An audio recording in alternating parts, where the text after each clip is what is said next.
Welcome back to part four, the fourth and final part of this conversation that I had with Bree about what we are anticipating or speculating will happen in season two of The Wheel of Time based on the trailer, the first trailer. Did you catch that? Some of the articles are referring to it as the first trailer, which implies there's going to be a second trailer? What? Maybe? I don't know. I hope. Bree is a very, very active member of the Wheel of Time fan community. She also is one half of the best-selling sci-fi fantasy romance author duo Kit Rocha. They've written tons of books, including the Mercenary Librarian series, which I've read and thoroughly enjoyed. It was tons of fun. I highly recommend it. In this particular video, much like the last one, we bounce around a bit from topic to topic. Also go off on a few tangents that I almost edited out, but then I decided to leave them in because one, I couldn't quite figure out how to edit around them. Also, I thought people might find them interesting, so I left them in. So you're getting some tangents. You're also, I think, getting full spoilers. I don't know if we go all the way to the end of the series, but we go pretty close to the end of the series, I think. So when we're just having a conversation, like it's hard to limit our spoilers because both Bree and I know that we've read the entire series. So there you go. You've been warned. As I am going to continue to do, I encourage you to support the WGA and SAG-AFTRA. I will link to the Entertainment Community Fund where you can donate to help people who are not earning an income while they are striking. The studios have said, and I like this is not an exaggeration, that they are hoping to wait until people start to lose their homes. They're hoping that once they start to become homeless, then they'll give up and just let the studios have what they want. And that is evil villain, like that is Thanos. I don't know. It's evil villain stuff. Should not be allowed. The creatives who make the products that we all watch and love deserve to be compensated fairly for their work. That I don't even know what else to say. They do. So I support them. I hope you do too. And with that, let's get on with it. Let's be nerdy, babe. Let's be nerdy. Let's be nerdy. Let's be nerdy, babe.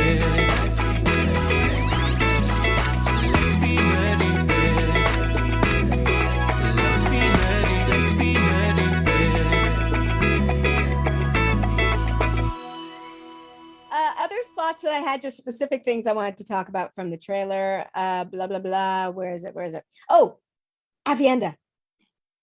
Avienda, like kicking some White Cloak ass. It makes perfect sense to me, honestly, 100%. Would you like my most controversial take? I would love your most controversial take. I kind of want her and Perrin to smash. Okay.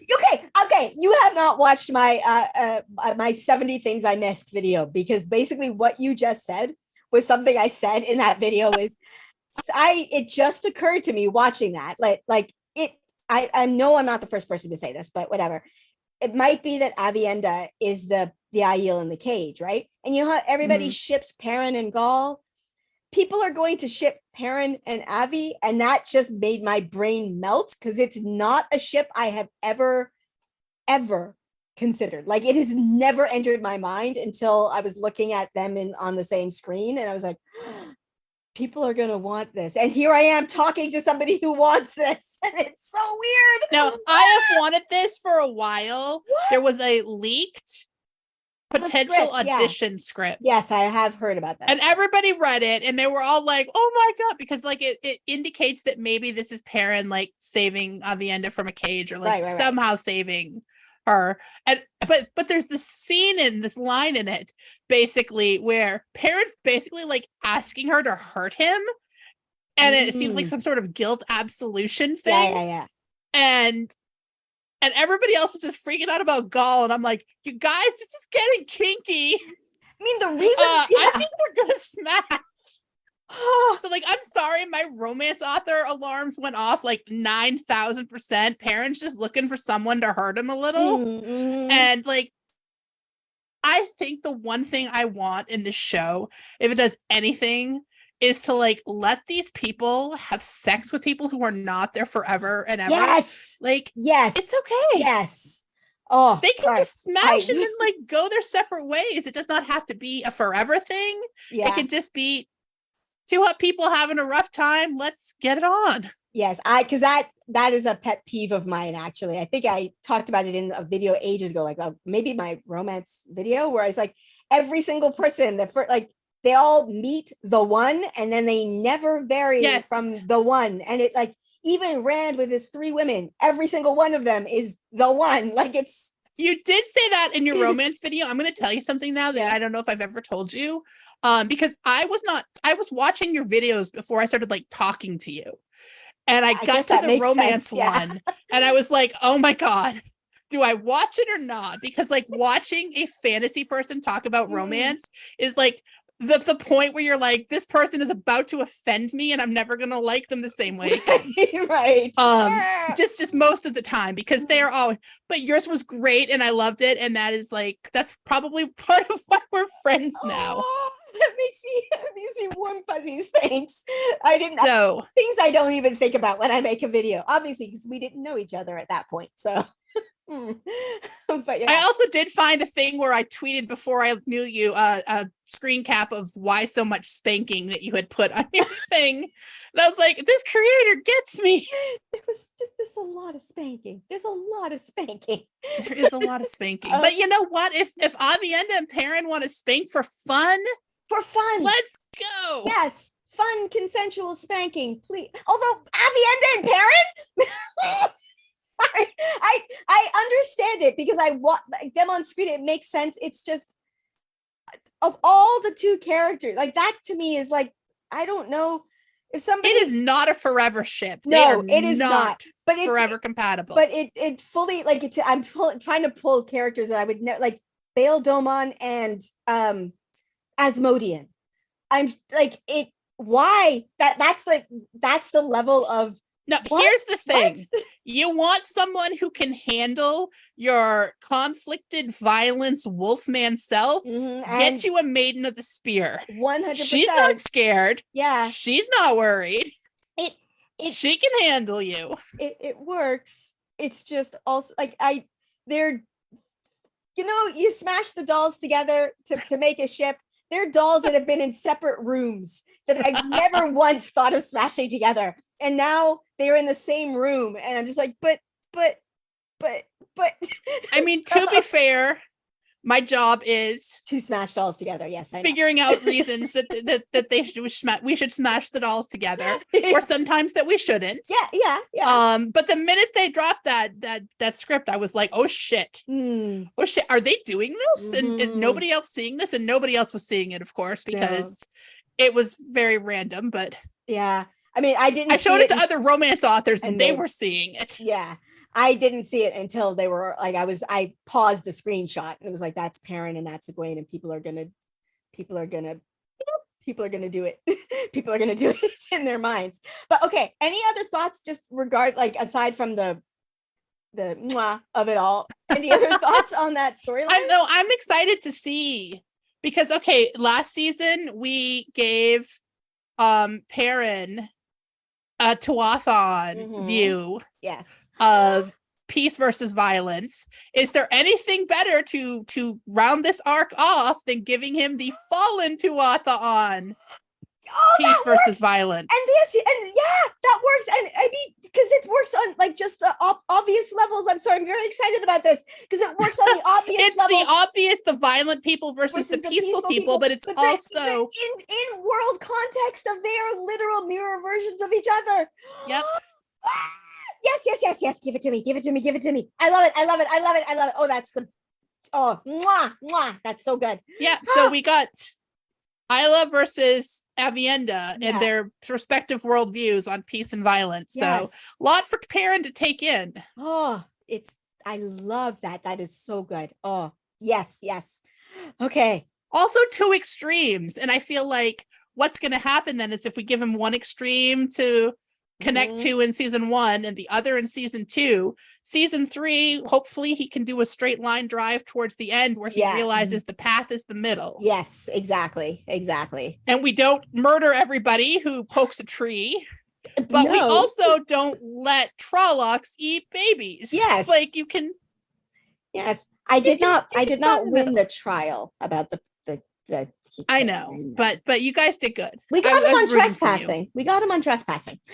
So for people who don't know, here's the thing: I would never try to tell someone they couldn't murder Layman. Like, murder him, you know, Oh, all you want. Okay, But for people, maybe don't genocide. yeah, for people who don't know that what I'm talking about, in WoTCon, I was part of a trial of the trial of the IEO for their actions during the IEO war, and we prosecuted them for first-degree murder, for genocide, and for trespassing. We only got them on trespassing, but yeah, we stipulated that Layman sucks. Like that, we were like, yeah, you stop trying. We stipulate Layman sucks. Go ahead, you know, but.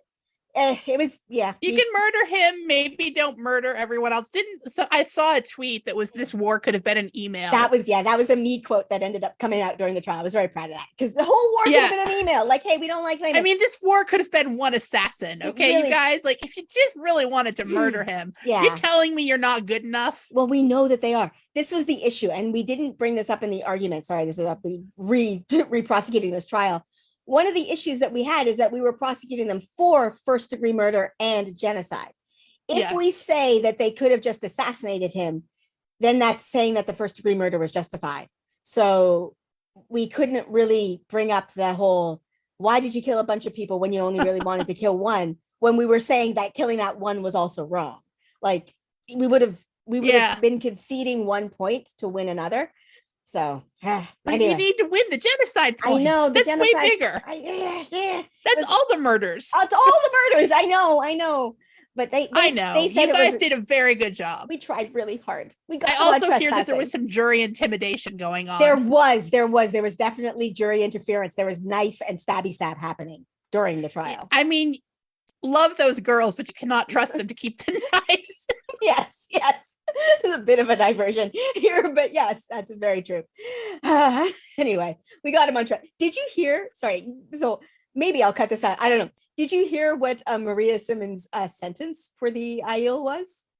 What? Oh, it's genius, because obviously we got them on trespassing. So she said that 5% of them have to serve as Guy Shane, which I think is so to wetlanders. I'm assuming to the Kyrianen. And I love it, because you know that the IEO would just show up at their door and be like, hi, I'm serving you now. And it would be very, very confusing for the Kyrianen, but they would get used to it in about like a month and a half, that they all, oh yeah, we've all just got servants now, I guess, that just do whatever we want. And then a year and a day into it, they would just leave. And the Kyrianen would be so confused. And I love it. I think it's a genius sentence. Excellent. It's Maria Simmons. Mwah. Genius. Beautiful. Absolutely genius. The legend herself. Indeed. Oh, indeed. Matt. Okay, we've talked about Matt's storyline.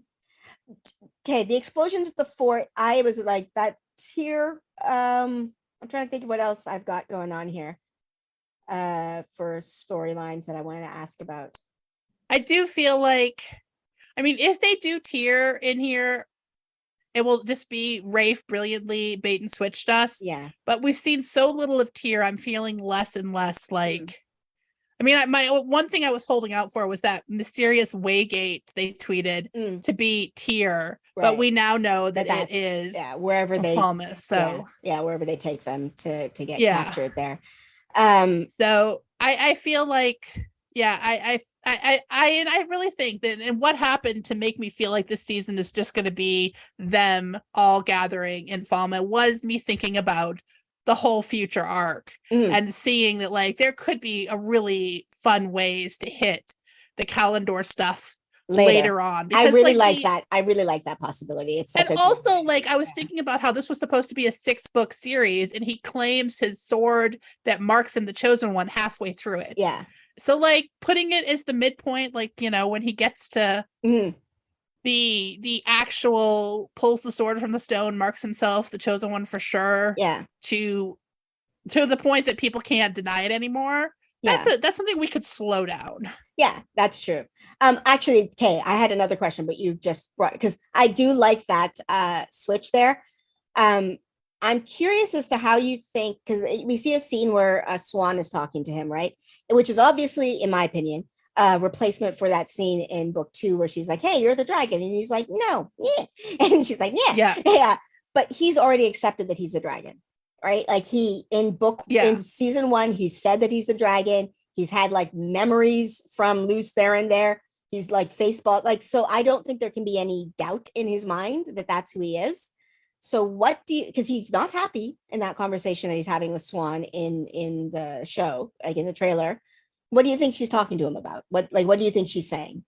I mean, Moraine seems to know that they did not do the thing, but Rand had already pieced out before she decided that. That's true. I mean, I feel like Rand has to be told, oh yeah, like, you know, I cracked open the expiration date on your crazy time, and now you're channeling and you got tortured and you faked your death, and I proved that I would almost stab you, but now would you like to come back and we can do some more stuff again? Because I led you totally wrong last time. Yeah. Yeah. I mean, it's kind of a hard sell to like let Moraine throw him at a few more random bad guys in case she can find the right one. Right. And I feel that like fits in really well with this. He doesn't want to be a spoke on their wheel. He doesn't want to be a piece in their game where they just keep moving him around to whatever objective they've decided is the next important one. Right. Especially since the last one wasn't a great move. Yeah. And so I feel like season 2 is going to have to be him accepting, like, not that he's the dragon, but that he has to, like, he can't run away from this. Right, that he can't run away from this. Like, being the dragon reborn and, like, understanding the fullness of what that means and what he has ahead of him are two different things. Oh, yeah, for sure. Okay, this is the last question I think I have to see if you have any thoughts on this. I have none. There's a scene with Leandrin at the like smelting pot. I don't know why I keep calling it the smelting pot. That's just the thing that comes in my mind. But she's standing in front of it, and there's just like a one brief scene. Any thoughts on what that is? I have like none really. I mean, my first sketchy thought was she's murdering somebody and she's just tossing the rings back in. I actually never even thought of that. Like because my first thought is she doesn't have a warder. And then I thought like, she could literally be sincerely grieving because she was like sincerely upset with what happened to Karene in season 1. Like that really, whether, you know, and it like either way that happened works in my mind, whether she intentionally weakened the shield so that he could escape and then it accidentally resulted in the death of a sister, whatever. It works. But I never thought about the fact that she might have murdered somebody and be hiding the evidence by melting the ring. That was the only thing I was like, why else would she be up there? Melt a ring. Yeah, that works. Ooh, I like that. Especially if she had to kill someone and she didn't like it, she didn't necessarily want to. You know, she might be up there feeling the weight of these whatever crimes. Oaths she's taken. There was a point where there was so much Leandrin in the trailer. I was like, he's fucking with us. She's gonna not be Black Aja, and we're just like, this is gonna be the bait and switch he pulls on all the fans that we're just watching so hard, and she's not going to be. That would be interesting, but I can't imagine that. But no, I mean, I feel like there's so much of a hint that I mean, we're gonna know if she's the one that takes them. Yes. Then she is obviously. Yeah. And I don't really think she's not, but it's just there was a point where I was like, Did you change your mind? Are you messing with us? Yeah. I really want her to be because I want the contrast between like evil Leandrin and then stupid Elida, like stupidly evil. Like I want both having negative consequences. One of them very intentionally trying to serve the dark, and one of them literally trying to save the world, just doing it wrong. So I also love the idea of sometimes cartoonishly evil, not dark friend Elida, and complex layered, sometimes sympathetic, actual dark friend Leandrin. I want Leandrin to have a little Dana. I think she already does. Like I care so much about Leandrin that it freaks me out a little bit. Like, but Sarah Nakamura said in one, I think a comment on the Dusty Wheel, but like that we're going to be blown away by Leandrin's arc. So I'm very excited. Yeah, I mean, I want to know why she is out here fucking up people who make the world unsafe for little girls. Yeah, like I want to know what's going on. I want to know why she touched Maureen's chin. I want to know that story too. I mean, I know why she did that. But I want them to show it to us. I want them to show it to us. I want it to be canon. I don't want it to be But yeah. Yeah. Okay. Oh, I never thought about that as a theory. That is a good theory. I like it. I like that theory a So, lot. you can tell I'm in drafting mode because immediately I'm just trying to hurt everybody and do murder. So Okay. that's how you know an author is in the middle of writing a book. You're hurting everyone and doing murder in your book. Okay, so Yeah. lets everybody know what's happening. It's basically, how can you strip someone to their most emotionally vulnerable and then make them face the things they fear? Yeah. That is. And then what do they learn from it, and how do they grow, and how does it make them stronger? Yeah. And so that's why I think Moraine is getting choked by Rand. I mean, it makes sense. And I think that's why Lan is having to deal with, I mean, Moraine, who now has no powers, still being like throwing herself at the Forsaken. Oh yeah. I mean, we know what his fear is, that he won't be able to save her and the other her too, who's apparently flinging herself at my new friends here. Yes. Okay. Sorry. So I've like Moraine and Swan meeting in Tyrian. I think that's like happening. We see Swan in Tyrian, I think, and we see Moraine in Tyrian. So I think they're meeting. How do you think? Because I agree with you. I want Lan and Nynaeve to meet. How do you see that happening? How would you do it? I feel like if it's gonna happen, it's gonna happen at the end. The end, okay. I don't think I think if Rand is headed to Falme, I don't think Moraine's gonna let him go. Right. Okay. Without her. Okay, and then of course Lan. So I feel like they are gonna bop through a Waygate, maybe from the Barthy. Yeah. He has one in his gardens. Yeah. And they're gonna pop out maybe in Falme. Because that's what I've been trying to figure out all season. Like, how could they get from Cairhien to whatever I think this final battle is going to be? And now I'm feeling like it's probably everybody's going to Falmouth. So maybe Lan can give Nynaeve a ring now. Yeah, the ring, because Min even foreshadowed the ring in the last episode or last season. So yes. Okay. I don't think I have any other specific questions. Any other specific predictions or thoughts that you have that I have not brought up? I want there to be at least one, if not more, Forsaken. Like, we're all going to know who Lanfear is. But I want at least one, maybe more, Forsaken popping up in the back of this season that we do not know until we get a cold open near the end from the Age of Legends, where we see them hanging with Lanfear and Ishii. Okay, yeah, that works. That is my dream. This is I want them to do this. I want them to fool me. I want them not to fool non-readers. I want them to fool all of us. Yeah, like they did with Dana. I want us to not realize we have met as Modian or Moggy or something like. Please let it be Moggy. Please let it be Moggy. I'm sorry. I'm very, very excited for Moggy. I'm hoping that, like, I know season 3 is going to be book 4, right? And I know most people, when they think book 4, they're thinking the Aiel and the glass columns, and that's great.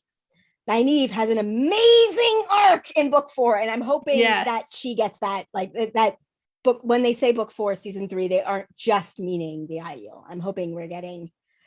I feel like it's a good time. We know that they're building the 2 rivers for season 3, so I feel like we're getting the battle of the 2 rivers. Yeah. In season 3, but like again, like having Nynaeve and her I can out channel a Forsaken thing pop off like at the midpoint in season 4, like when Rand is coming into his own and Egwene is coming into her own, and Nynaeve is coming into the own that nobody else can have because only she can out channel the Forsaken. Yep. Oh, so amazing. I'm hoping for it, because again, like, I know that I am in the slight minority in the fandom of like, when I think book 4, everybody's like Battle of 2 Rivers, Aiel, and I'm like, Nynaeve. I mean, Nynaeve punching a Forsaken in the face is I can't believe people kept telling us why she's using a sword. Y'all, have you met Nynaeve? Yeah, have you? Seriously, she at least twice punched channelers in the face in the middle of a channeling battle. Like, she's just like, that's what you do. I have a fist. So it's genius. Love her. And I also cannot wait to see her presumably heal Logain. That has been set up so well because she was there when he was like gentle. Like that is, yeah, that is going to be amazing. It's going to be amazing. So she's also going to have to see Rand at the end of the season. I think I really want her to see him. Yeah. And I want her to see the madness, or at least a hint of it. Yeah, that's smart. Because I want to plant that in there too. For sure. So yeah. I think that is most of my story thoughts from the trailer. It's just, there's so much potential, and I think it's going to be a really good season. Yeah. Also, just like on a non-story thing, the weaves look fucking badass. It looks so good. The costumes, do they not? Everything looks so. My only is still though. They still have the pacifiers, but I'm like an explanation for why they exist will like go. If there's some sort of explanation of why they are like that will fix it for me completely. Because everything they are not allowed to take them out. Yeah, but I need them to say that, because I need that to be said or something, because otherwise the entire time I'm just like, okay, Jenny, when the soul mom sticks something in your mouth, you're gonna spit it on her. You be the first to go. But okay, do it. I'd love to see it. That is literally my only, like, everything else was just everything. It's beautiful. The costumes are beautiful. The weaves are beautiful. The magic looks beautiful. Of course, the cast. I think that they looked a little sillier in the end of last season, and if we'd seen it in this season first, it wouldn't be a lingering problem that people have. I think they did it a little bit better, but also I just had no problem with it because it's like a freaking magical thing put onto someone who literally can't wash herself if she thinks about doing the wrong thing with her water pitcher. So I think if she's told to keep that in her mouth, she's not going to not do it. Yeah. I just very much want some sort of dialogue about it. I just want something. Well, I mean, I'm sure it's going to be if they put that on Egwene, I am pretty sure we're going to get all the details of how horrifying it is. I don't need details because it's horrifying just looking at it for me. Yeah, I say this. I want the details. I also don't want the details. Just, everything about it is terrible. But I do love that they've got these yokes that are like not at all sexualized BDSM thing. Yes, I hate the yokes. And no chains. The yokes. Like, it's just very animalistic. Everything is very, awful. Yeah. No leashes. Like, as I said in the Discord there the other day, whoever decided to put these women were taking leashes into battle is like somebody who has never vacuumed a house once in their fucking lives. Like, I'm sorry. You can't even get a vacuum across the living room without tangling up that thing. You want to take a leash in the battle? Yeah, that's true. No. Oh my goodness. Well, I guess we know a little bit about how the chores were divided in the Rigney household. But anyway. Well, thank you so much, Bree. As always, an absolute delight to talk to you and to get your thoughts. You are very, very insightful. Thank you very much. I always love coming. Yay. Now I gotta take these two out for dinner. Yes, please. Yep. I want to keep them happy, so I don't get taken off my beautiful throne. Yes, especially that guy on the right. The girl on the left, I'm not so sure she has any power, but the one on the right, you got to watch out for him. All right, so that was this entire conversation, all 4 videos. What do you think? What do you think about the whole parent Avienda thing? It makes so much sense, but it also, like, I feel like a cat that's being pet the wrong way, like a gangsta. It's just like, you're doing it's right, but also it feels wrong. And I don't mean feels wrong like in a fun, sexy way. It just feels wrong. I don't know. But it makes sense. Like, I get it. It actually, like, they all fit together. It's just, I don't even know. I don't know. What do you think? Let me know in the comments below. And if you like my content and you want to support me, I do also have a Patreon that is also linked in the description below. Thank you so much to my patrons. Your support, it really does help. It means so much to me. Thank you. Thank you so much. And with that, I am going to end this here. So please like, subscribe, and I'll see you next time. Bye.